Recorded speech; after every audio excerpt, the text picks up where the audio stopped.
Hi, good morning. Welcome back to the channel. And today is November 24th, I believe it is. So anyway, we're past almost getting to the end of November here. And so far this whole entire week I've had my e-bike all out. And yesterday I did a short video. So anyway, this bike is the same as the e-Biko, except for this bike is spelled differently. It is e-Bike-Cool. So for $1,400 on Amazon, just wanted to make a short video. You know, $1,400 is $1,400. It's not cheap, especially when you work for your money and you have to buy these things yourself. So, you know, I don't mind posting the things that I buy and showing you guys the capabilities. And you know, for $1,400 you really can't beat it. And it is really good, cheap transportation. So this bike came with 180 millimeter rotors and Logan brakes. On every one of these bikes, the kickstand, sometimes, you know, you'll get 6 months out of it, 4 months, because the bike is so heavy. So, you know, even if you do tilt it to the side or if you got to put the chain back on, I always pick it up from the seat just to take some weight. But don't rely on the kickstand because it will bend. It will snap off. But I'm going to upgrade the kickstand. I saw one on Amazon that's pretty beefy. And this is just a stock kickstand. And I'm going to upgrade the kickstand, of course. But this model is the e-Bike-Cool. And what made me purchase this bike, it's powered up. It was faster than the e-Biko. The e-Biko EB7 Pro. This one is basically the same frame. Well, I shouldn't say that. Everything about this bike is an upgrade from the EB7 Pro. The EB7 Pro comes with 160 millimeter rotors. This one comes with 180. So they've already upgraded the rotors. And also the controller. There is a 40 amp controller in that box. I already had it opened up. I looked at it.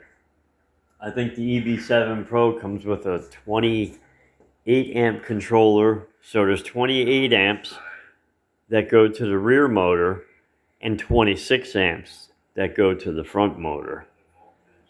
This one has 40 amps that go to both motors,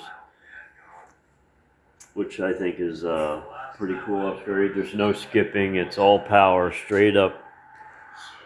So I was going to do a 200-mile review, and I figured this would be close enough. So this bike is maybe, what I have it, 2 months maybe? Probably not even 2 months, and I got 187 miles. Because I try to keep both of my bikes running. I have the Ridstar as well. So yeah, this bike has been running awesome. And we're almost a full charge, 57.9 volts. So now if I put it all the way in pedal assist 5, let me see if I can.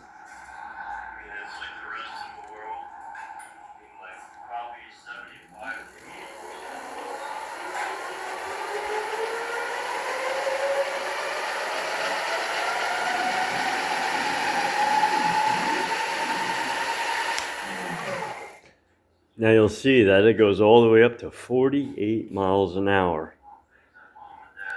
I've had this bike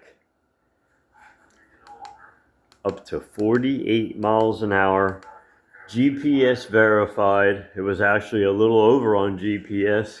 I hit almost 49 miles an hour on my e-bicycle. So that's what made me purchase this. Most electric bikes on Amazon, stock. I'm not talking about a modified one. I'm talking about a stock bike. This is the fastest one I've purchased through Amazon with a 40 amp controller at 52 volts. Now, mind you, I said 52 volts. The Filoto Falcon, the Filoto Jumbo, those bikes are all 60 volts. Okay? And top speed of those bikes are almost 40 miles an hour. So I was going to buy the Falcon because I love the color of the frame, that bright orange, I think it is. But then I thought, I'm like, wait a minute. That bike is 60 volts.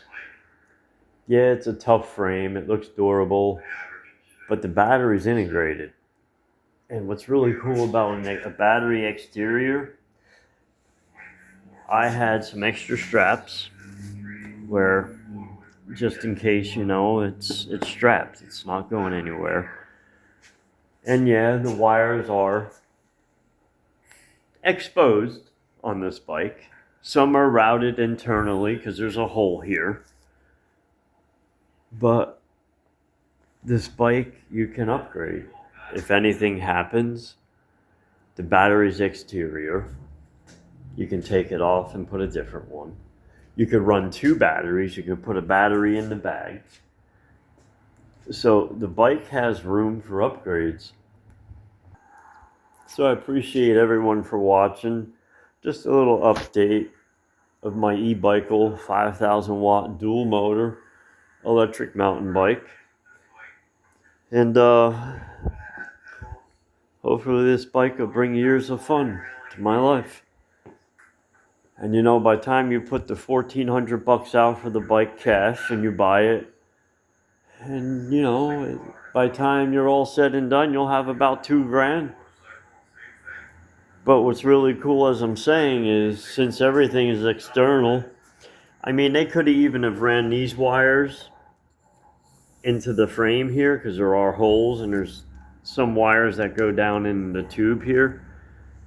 I think they specifically left this out of the frame just in case there was a short, because that is a battery connection, which is smart. I accept that. And I rerouted my brake cable. I went through the hole, as you see. They had it ran on the outside here. And I had to buy a brake bleed kit and redo that. But yeah. You have all your instrument panels up front here, your lights, your horn, your toggle, your on, your off, your gear selectors up and down, plus and minus, your dual motor. That'll just engage the front motor. You hit it one more time, and only rear motor only. You cannot run just front motor. It is either both motors or rear. But yeah. And it came equipped with a thumb throttle, which I kind of think it's cool because then you have all the hand space with a full grip. But you could always upgrade that thumb throttle to anything you like because it's a simple 3-switch or 3-wire. Not like the Ridstar. The Ridstar has, I think, 6 wires on that throttle. But thanks everyone for watching, and everything I do is out of my own pocket. No one sponsors, and everything I post is out of the kindness of my heart. just to give you guys an idea of really what these electric bikes are. So on Amazon, I believe this is one of the fastest bikes that you can purchase. Oh, and I also put a chainstay. They sell those too. It just protects your frame from the chain when it slaps. Pretty cool design. You get two of them for like, they're cheap. I mean, you can get two for anywhere from $5 to $12. And this seat is stock. It's kind of wide. It's comfortable. I mean, you are on a bicycle. You know, just some simple upgrades I've done. So thank you all for watching, and yeah, who would have thought, you know? A 48-mile-an-hour electric mountain bike. Technology. And you gotta know all about it just to keep it running. Like I said, I'm probably gonna do a video of me opening up the hub motors and greasing them. You know, it's good to add your own grease so you know what's going on in the inside. So, if you ever do decide to grease your own hub motor, after 1,000 miles, I would consider opening up and checking it. You know, it doesn't take much to get 1,000 miles on these bikes. It's pretty easy. So thanks again for watching. Hit that like button and subscribe. Peace.